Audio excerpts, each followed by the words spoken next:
नमस्कार दोस्तों। क्लर्क 2023 का एग्ज़ाम हुआ, लेकिन इस एग्ज़ाम के होने के बाद यूकेपीएससी आ चुका है शक के दायरे में। पूरे भारत में कनिष्ठ सहायक के एग्ज़ाम को लेकर चर्चा हो रही है। वहीं अब भाजपा के अंदर से भी आवाज़ आ चुकी है। भाजपा के प्रदेश प्रवक्ता रविंद्र जुगरान जी ने इस परीक्षा को लेकर यूकेपीएससी, उत्तराखंड लोक सेवा आयोग और सचिव कार्मिक उत्तराखंड शासन को पत्र भेजा है। युवा चिंतित हैं, आखिरकार इस परीक्षा का क्या होगा भविष्य। युवा इंतजार कर रहे हैं आंसर की का, लेकिन दूसरी तरफ कुछ और ही खिचड़ी बन रही है। तो यहाँ रविंद्र जुगरान जी ने एक पत्र भेजा है माननीय अध्यक्ष उत्तराखंड लोक सेवा आयोग और सचिव कार्मिक उत्तराखंड शासन को, जिसका विषय है हाल ही में संपन्न हुई कनिष्ठ सहायक परीक्षा में हुई अनियमितताओं का संज्ञान लेते हुए विसंगतियों के आलोक में परीक्षा की शुचिता, गोपनीयता, विश्वसनीयता और पारदर्शिता के दृष्टिगत न्यायप्रिय और विवेकपूर्ण निर्णय लेने के संबंध में। अब युवाओं को डर है, क्या ये परीक्षा भी होगी रद्द? बहुत से सवाल हैं, क्योंकि यूकेपीएससी ने बहुत बड़ी गलती कर रखी है इस एग्ज़ाम में। क्या ये गलती जानबूझ के थी या ये गलती अपने आप हो गई? आखिरकार इतनी बड़ी गलती कैसे हो गई? पूरे देश में इस गलती को लेकर चर्चा है। क्या भविष्य में ये मामला जाएगा कोर्ट? ये भी चिंता का विषय बना हुआ है। क्या भर्ती जाएगी कोर्ट की शरण में? रविंद्र जुगरान जी ने पूछा है, कनिष्ठ सहायक परीक्षा में चारों सेटों के सभी प्रश्न एक जैसे और एक ही क्रम में रखे गए थे, तो फिर यूकेपीएससी ने 4 सेट क्यों बनवाए? जब परीक्षा में इनका कोई उपयोग ही नहीं हुआ। चारों सेट एक जैसे होने के कारण और ऑप्शन भी समान होने से नकल करना बहुत ही आसान हो जाता है।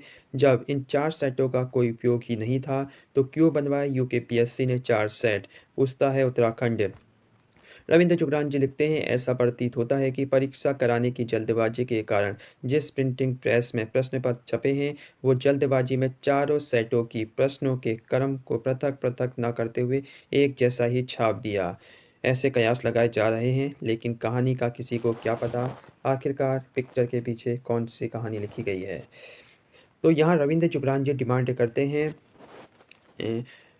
यूकेपीएससी से रविंद्र जुगरान जी निवेदन करते हैं कि कनिष्ठ सहायक परीक्षा में जो आयोग की ही नियमावली व नियमों का उल्लंघन हुआ है, जिससे परीक्षा की गोपनीयता, शुचिता प्रभावित हुई है और नकल होने से इनकार नहीं किया जा सकता। तो इस बात से इनकार नहीं किया जा सकता कि इस परीक्षा में नकल हो सकती है, जिस प्रकार की यूकेपीएससी ने गलती कर रखी है सेटों के संबंध में। इसलिए यूकेपीएससी इस मामले को गंभीरता से ले परीक्षा में क्या निर्णय लेना है, जिससे समस्त अभ्यर्थी, आयोग, राज्य सरकार व इससे भी ऊपर उत्तराखंड की छवि धूमिल ना कर पाएँ या छवि धूमिल ना हो पाए। तो एक बहुत बड़ी गलती हो चुकी है यूकेपीएससी से। यूकेपीएससी इस बात को दबाने के कितने भी प्रयास करे, लेकिन यूकेपीएससी को मानना होगा ये एक बहुत बड़ी गलती है। रविंद्र जुगरान जी लिखते हैं, ऐसे मामले माननीय न्यायालयों में भी चले जाते हैं, इसलिए विशेष सावधानी बरतने की आवश्यकता है और इसकी एक प्रति सचिव कार्मिक उत्तराखंड शासन को भी भेज दी गई है। अब देखने वाली बात होगी क्या होता है इन परीक्षाओं का भविष्य।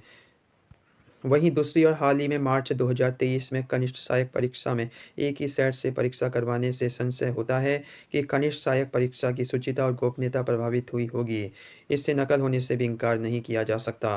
विगत 40 वर्षों से उत्तर प्रदेश के समय से सभी प्रकार की छोटी बड़ी परीक्षाओं में नकल की संभावना को शून्य करने और अंकुश लगाने हेतु 4 सेट अभ्यर्थियों को पृथक पृथक दिए जाते हैं। इसी को ध्यान में रखते हुए परीक्षा कक्ष में संख्या को सीमित कर 24 से 30 रखा जाता है। लेकिन उत्तराखंड में कुछ और ही कहानी चल रही है। यहाँ ये भी अवगत कराना जरूरी है कि उत्तराखंड लोक सेवा आयोग की वेबसाइट पर जारी परीक्षा परिणाम नियमावली 2015 सेटों का स्पष्ट रूप से उल्लेख किया गया है तथा ओएमआर सीट की स्क्रीनिंग करते हुए किन किन बिंदुओं पर ध्यान देना चाहिए, इसका भी उल्लेख किया है। युवा हैरान हैं, युवा परेशान हैं। क्या ये परीक्षा भी होगी रद्द? आखिरकार कब रुकेंगे उत्तराखंड में इस तरह के मामले? युवा बहुत चिंतित है, युवाओं का समय खराब होता है और बहुत सी मन में बातें आती हैं, युवाओं को मानसिक तनाव होता है इन सब चीज़ों से, इन सब घटनाओं से। आखिर कब तक युवा सहन करेगा इन सब चीज़ों को उत्तराखंड में? पूछता है उत्तराखंड, क्या होगा इस परीक्षा का भविष्य? युवाओं की क्या गलती है इस परीक्षा के संबंध में? बने रहिए चैनल के साथ, जो भी अपडेट होगी आपको दे दी जाएगी। अब भाजपा के अंदर से भी उठने लगी है आवाज़, विपक्ष तो उठा ही रहा है आवाज़, उत्तराखंड बेरोजगार संघ उठा ही रहा है आवाज़ और उत्तराखंड का युवा उठा ही रहा है आवाज़। अब देखने वाली बात होगी इन आवाज़ों का क्या होता है असर। नमस्कार, बने रहिए चैनल के साथ। आपकी क्या राय है इन सब घटनाओं के संबंध में?